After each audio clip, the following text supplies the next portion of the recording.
kamu selamanya tidak akan bisa membunuhku kecuali kamu mengikuti perintahku.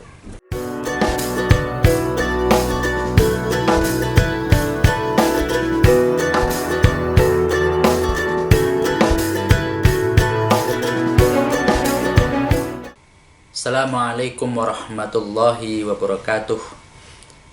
Pada kesempatan kali ini saya akan menjelaskan sebuah kisah tentang seorang pemuda yang tidak bisa dibunuh dengan berbagai macam cara. Hanya ada satu cara yang bisa membunuh pemuda tersebut. Bagaimana cara membunuh pemuda tersebut? Mari kita simak lebih lanjut kisah yang diceritakan dalam sebuah hadis yang diriwayatkan oleh Muslim. Kisah ini juga diabadikan di dalam Al-Quran dalam surah Al-Buruj ayat 4 hingga 8 yang kemudian banyak dikenal sebagai sebuah kisah Ashabul Ukhdud. Bagaimana kisahnya? Mari kita simak dan kaji hadis berikut ini.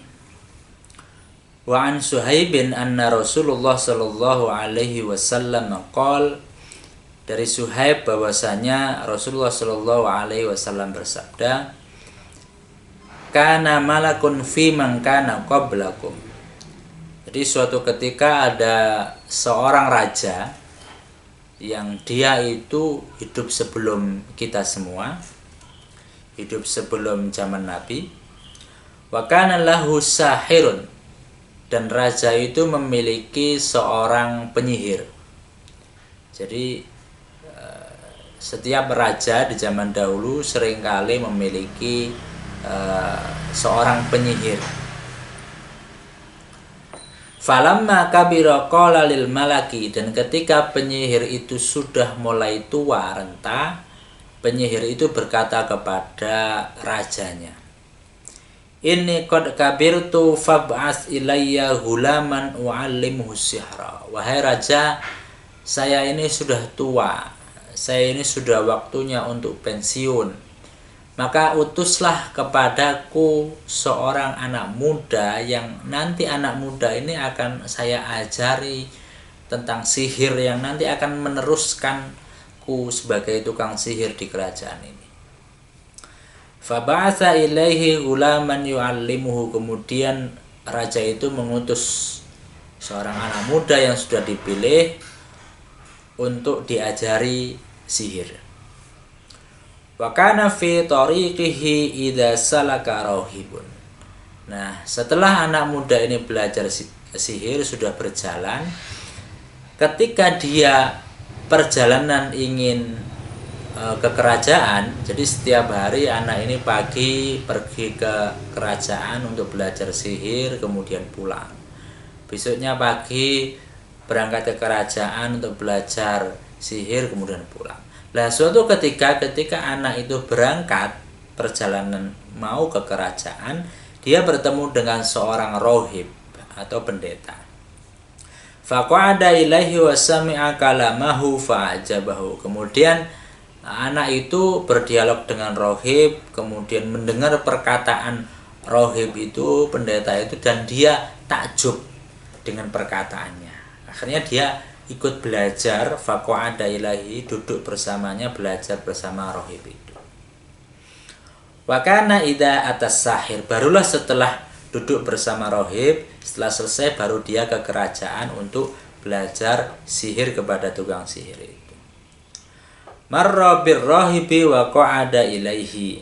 Dan begitu seterusnya. Besoknya ketika mau ke kerajaan, duduk bersama rohib lagi, setelah selesai baru ke tukang sihir.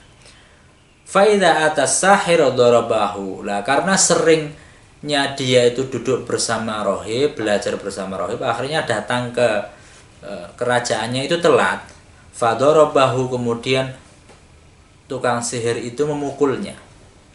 Fasyaka dzalika ila rohib, kemudian anak itu mengadu kepada pendeta, wahai pendeta, kemarin saya telat, akhirnya saya dipukul sama tukang sihir itu, bagaimana ini? Faqala idza khasyita as-sakhir faqul habasani ahli. Kemudian rohib itu berkata, kalau kamu takut kepada tukang sihir, maka bilang saja, keluargaku tadi menghalangiku berangkat ke sini sehingga saya telat. Wa idza khasyita ahlak, tapi jika kamu takut kepada keluargamu, fakul habasan sahir, bilang saja bahwa tukang sihir yang menghalang-halangiku.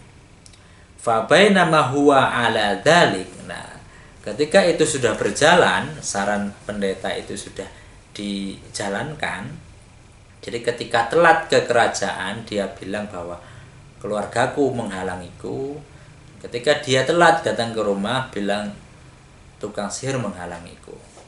Nah, ketika itu sudah berjalan, ternyata idza ata ala dabatin azimatin qad habasatin nas. Ketika dia ingin perjalanan ke kerajaan, dia menemukan seekor binatang yang dia itu menghalang-halangi manusia untuk jalan. Dia itu mungkin sedang duduk atau sedang tidur di tengah jalan, yang dia itu menghalangi manusia untuk jalan. Jadi manusia mau jalan tidak bisa karena terhalang oleh itu.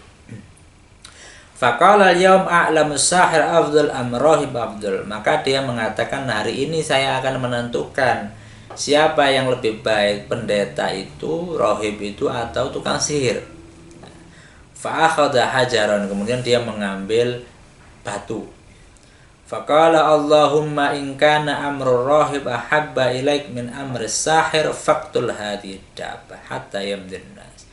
Kemudian dia berdoa, ya Allah, seandainya rohib ini lebih baik daripada tukang sihir, maka bunuhlah hewan ini sehingga orang-orang bisa lewat.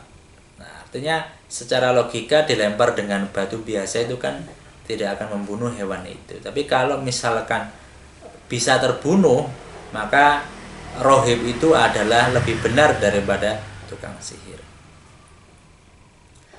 Faromaha faqatalaha wa madonna. Dan ketika dilempar, ternyata kemudian hewan itu meninggal dan jalanlah, manusia bisa jalan. Fa'atar rahib fa'akhbarahu. Kemudian berita itu diinfokan kepada rohib. Dia juga kaget, kok bisa membunuh binatang. Akhirnya faqala lahur rahib. Kemudian rohib berkata, ya bunaya, ai bunaya, antal yaum afdal minni. Kamu sekarang sudah lebih baik daripada saya. Qad balagha min amrika ma'ara. Jadi kamu itu sudah hebat, sudah lebih baik daripada saya. Belum tentu nanti saya mengerjakan, saya bisa. Wa innaka satubtala, tapi ingatlah kamu nanti akan diuji. Kamu akan mendapatkan ujian yang berat. Fa inibtuliyat falat tadulla alayya. Lah, ingatlah ketika nanti kamu diuji, kamu jangan bilang bahwasanya itu yang ngajari saya. Bahkan al-ghulam yubri'ul akmaha wal abrasa, dan anak itu kemudian bisa menyembuhkan berbagai macam penyakit dan bisa menyembuhkan kebutaan. Wa yudawin nas min sa'iril adwa, dan dia bisa menyembuhkan berbagai macam penyakit. Fasami ajali sundil malak kana qad umiya. Kemudian berita tentang anak muda itu yang bisa menyembuhkan berbagai macam penyakit termasuk kebutaan itu didengar oleh jali sundil malak. Didengar oleh semacam ajudannya raja atau sekretarisnya raja yang ada di dalam kerajaan itu. Fa'atahu bihadayatin katsirah. Kemudian ajudannya raja atau sekretarisnya raja tadi memberikan hadiah yang sangat banyak pada pemuda itu. Faqala ma hauna laka ajma'u in anta syafaitani. Ini semua hadiah akan saya berikan kepadamu kalau kamu bisa menyembuhkan kebutaanku ini. Faqala inni la asfi ahadan innama yasfi Allah Ta'ala. Kemudian anak muda itu mengatakan, sungguhnya saya itu tidak bisa menyembuhkan. Yang menyembuhkan itu adalah Allah Subhanahu wa Ta'ala. Fa in amanta billah da'autullah fa syafa. Kalau seandainya Anda mau beriman kepada Allah, maka aku akan berdoa kepada Allah untuk agar engkau bisa sembuh. Fa'amana billahi ta'ala fasyafahu Allah ta'ala. Kemudian ajudannya raja itu tadi beriman kepada Allah, kemudian Allah menyembuhkan kebutaannya. Fa'atal malik fajalasa ilaihi kama kana yajlis. Kemudian ajudannya tadi mendatangi raja itu dan dia duduk di tempat biasanya duduk.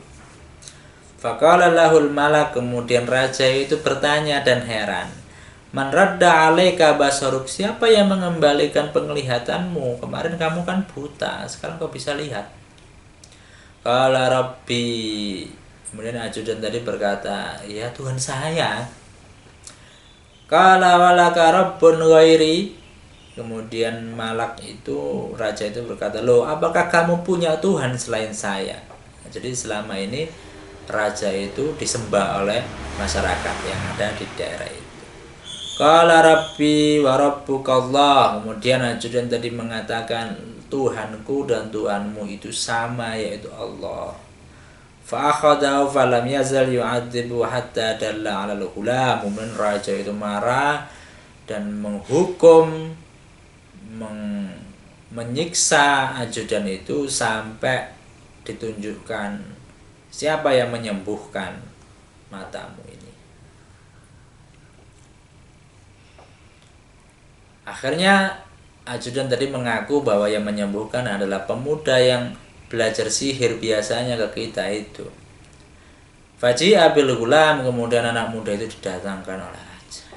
Faqala lahul malik ay bunayya qad balagha min sihrika ma tubri'ul akmaha wal abrasa wa taf'al wa taf'al. Wahai anak muda, kamu sekarang sudah pinter ya, ilmu sihir kamu sudah hebat, kamu bisa menyembuhkan berbagai macam penyakit dan kamu bisa mengerjakan ini itu. Faqala inni la ashfi ahadan innama yashfi Allah ta'ala. Lalu raja, saya tidak bisa menyembuhkan apapun dan siapapun, yang menyembuhkan itu adalah Allah Subhanahu wa ta'ala. Fa'akhadahu falam yazal yu'adzibu hatta dalla 'ala rahib. Kemudian anak muda itu disiksa, terus disiksa sampai dia menunjukkan siapa yang mengajari. Faji'a birrahib faqila lahu irji an dinik fa'aba. Kemudian dia ngaku juga karena disiksa. Akhirnya yang mengajari saya itu rohib, pendeta. Padahal dia tadi diminta untuk merahasiakan, tapi karena disiksa dia akhirnya merahasiakan dan dipanggillah rohib itu ke istana. Kemudian raja itu mengatakan irji an dinik, kembalilah ke agamamu yang sebelumnya itu menyembahku. Fa'aba, yang pendeta itu enggan kembali. Fada'a bil minsyar. Kemudian diambillah gergaji. Fawadu al minsyaru fi mafraqi ra'si. Kemudian gergaji itu ditaruh di tengah kepalanya sini. Fasyaqqahu hatta waqa'a syaqqa. Kemudian dibelahlah dia dari atas kepala ini sampai ke bawah ini dengan gergaji. Summaji abi jalisil malik faqilallahu. Kemudian sekarang giliran kepada ajudannya tadi. Dan raja berkata kepada ajudannya tadi, irji an dinik wa ajudan, balik ke agamamu, sembah saya. Ya. Jangan sampai nasibmu seperti pendeta itu. Fa'aba. Kemudian ajudan itu menolak, enggan. Fawada'a bil minsyaru fi mafraqi ra'sihi fasyaqqahu bi hatta waqa'a shiqqa. Akhirnya nasibnya sama dengan pendeta itu. Gergaji itu ditaruh di atas kepalanya, kemudian dibelah dengan gergaji. Summaji abil gulam. Kemudian datanglah kepada pemuda, ayo sekarang kamu, giliran kamu wahai anak muda. Faqilallahu irji an dinik, kembalilah kamu ke agamamu sebelumnya, sembahlah saya. Fa'aba, anak itu kemudian enggan. Fadafa'u ila nafaran min ashabihi. Kemudian raja itu memanggil prajurit-prajuritnya. Faqala idhabu bihi ila jabalin kada wa kada. pergi dan bawalah anak ini ke atas gunung, yang ini, yang seperti ini, seperti ini. Fas'adu bihil jabal, kemudian naliklah di atas gunung. Fa idza balagtum dirwadahu fa in raja'an dinihi wa illa fatrahu. Kemudian ketika kamu sudah sampai atas, tanya kepada anak ini, mau kembali ke agama sebelumnya apa tidak? Kalau tidak mau, lempar dia dari atas gunung. Fadhabu bihi fasa'adu bihil jabal. Kemudian mereka pergi ke atas gunung yang tinggi. Faqala Allahumma akfinihim bima syi'ta. Kemudian ketika anak itu mau dilempar, ketika ditanya mau kembali ke agama sebelumnya apa enggak, ketika dia tidak mau, kemudian mau dilempar, anak ini berdoa, ya Allah, cukupkanlah engkau sebagai penolongku. Kemudian farajafa bihimul jabal fasaqatu. Kemudian tiba-tiba gunung itu bergetar, mana orang-orang itu, prajurit itu jatuh menggelundung ke bawah. Wajah ayam si ilal malak. Kemudian anak itu selamat, kemudian datang kepada raja. Rajanya kaget, loh, kamu kok masih hidup? Faqala lahul malik, ma fa'ala ashabuk, bagaimana apa yang terjadi dengan prajurit-prajurit saya? Kenapa kamu kok kesini lagi? Bukannya kamu sudah mati dilempar dari atas gunung. Kafani Allah ta'ala, cukuplah Allah sebagai penolongku. Fadafa'u ila nafarin min ashabi, kemudian dipanggillah prajurit-prajuritnya yang lain. Faqala, kemudian dikatakan kepadanya, idhabu bihi fahmiluhu fi kurkurin wa tawassatu bil bahr. Pergilah bersama anak ini, bawalah dia pergi dan naiklah di atas sebuah perahu dan kemudian menengahlah di atas laut, menengahlah ke tengah laut. Fa in raja'an dinihi wa illa faqtifu. Kalau dia mau kembali ke agamanya yang dulu, maka selamatkanlah dia, tapi kalau dia tidak mau, maka lemparkanlah ke tengah lautan, tenggelamkanlah dia di tengah. Fadhabu bihi faqala, kemudian mereka pergi dan ketika anak itu mau dilempar, anak itu berdoa, Allahumma kfinihim bima syi'ta. Jadi cukuplah Allah sebagai penolongku.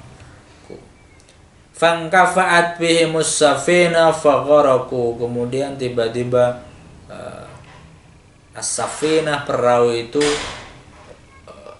terbalik, terguncang dan terbalik, kemudian tenggelam. Wajah ayam si ilal malik. Kemudian anak itu datang kembali ke raja itu. Rajanya bingung, loh, kamu kok masih hidup? Bukannya kamu sudah tenggelam di tengah laut. Faqala lahul malik, ma fa'ala ashabuk, apa yang dikerjakan oleh prajurit-prajurit saya, kamu kok bisa kembali? Kafani Allah ta'ala, Allah lah yang menolongku, cukup Allah lah yang menolongku. Faqala lil malik, kemudian anak itu berkata kepada raja, innaka lasta biqatili hatta taf'alu ma amruka bihi, ma amaruka bihi.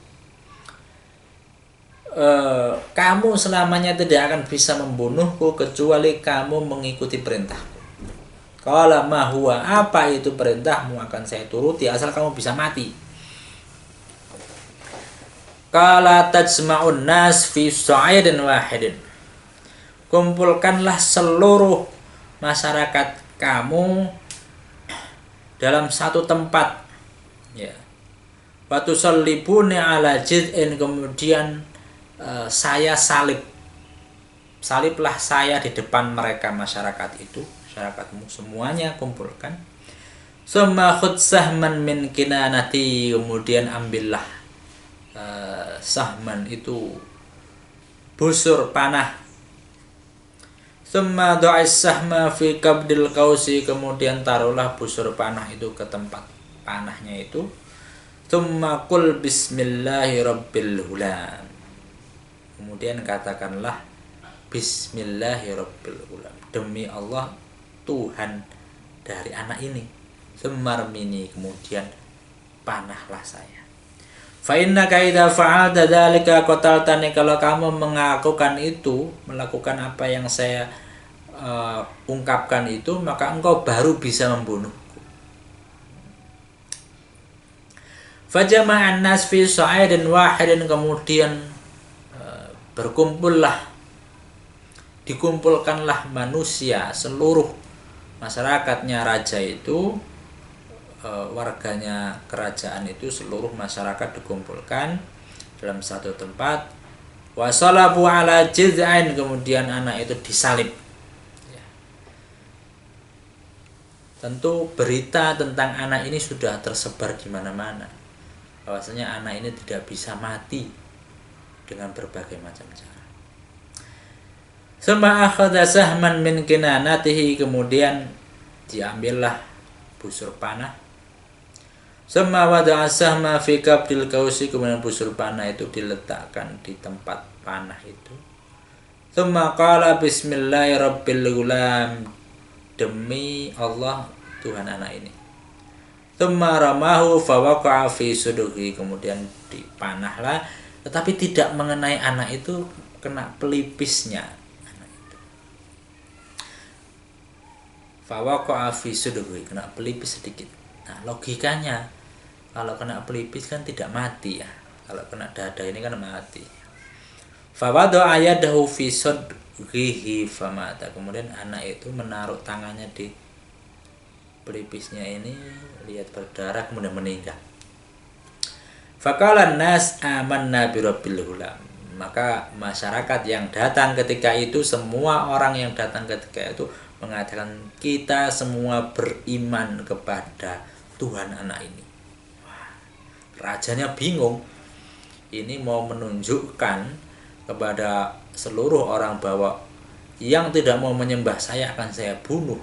Kok malah semua yang ada yang berkumpul itu kok malah beriman kepada Allah.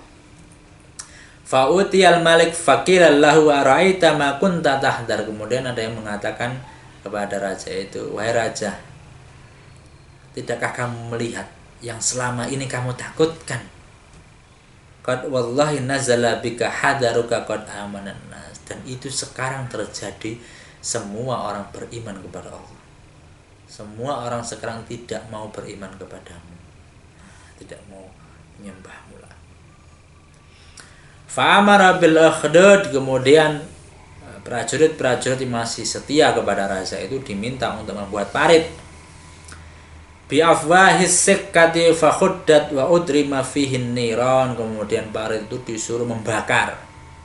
Jadi kumpul tadi di sebuah tempat, kemudian di sekelilingnya dibuat parit, dan kemudian paritnya dibakar.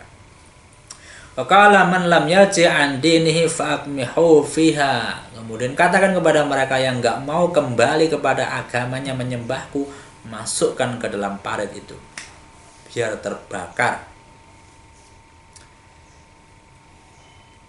Au qila lahu iktahim, bakarlah mereka.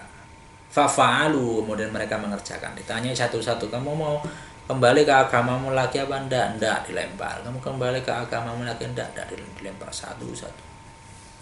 Hatta ja'at imra'atan wa ma'aha sabiyyun laha, sampai datanglah seorang perempuan dengan membawa anak kecil yang digendong. Fataqasat antaqa'a fiha, dia itu bimbang antara mau nyemplung ke api itu atau tidak, mundur maju mundur. Kenapa dia bimbang? Karena dia sedang bawa anak kecil.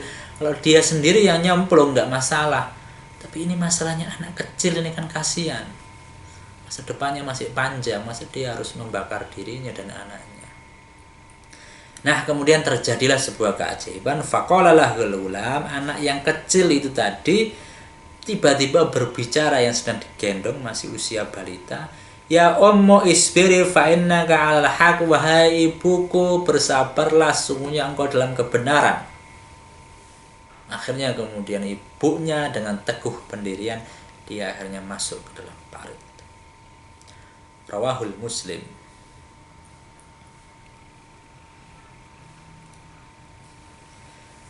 Bapak Ibu, teman-teman sekalian yang menyaksikan video ini, kejadian itu kemudian direkam oleh Allah, diabadikan oleh Allah dalam surah Al-Buruj ayat 4 hingga 8 yang berbunyi A'udzubillahi minasyaitonirrajim. Bismillahirrahmanirrahim. Qutila ashabul ukhdud. Binasa dan terlaknatlah orang-orang yang membuat parit.